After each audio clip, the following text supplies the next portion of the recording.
All right, yeah, we're getting a lot ready to go here.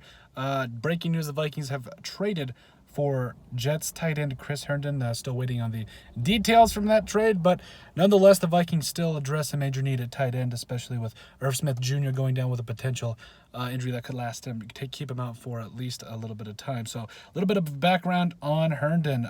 Was played his college ball at the University of Miami. Now, a couple little other things. He was.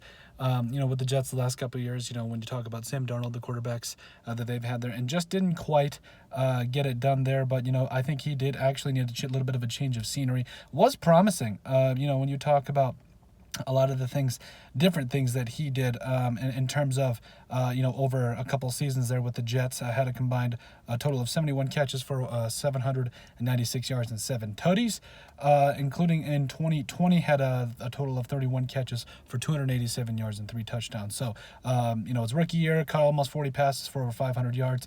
You like what you see from him, especially with a guy that, coming out. He has measurables 6'4", 250, a former 4th-round pick by the Jets back in 2018. So you like what you see. I think he's going to be a big get for the Vikings, especially this stage with what the Vikings were able to do. So we'll see what more of the trade things come out with the Vikings and Herndon. But I like the trade that the Vikings have done here. I think it's going to add a lot to their roster, just from that tight end perspective, especially establishing with what obviously the loss of Irv Smith Jr. and what that will bring. So I think this is at least a good little band-aid for the time being. And we'll have to see how it all turns out in the end. But yeah, great pick by the Vikings, a great trade by the Vikings for now. And we'll keep you updated for all the latest Vikings news.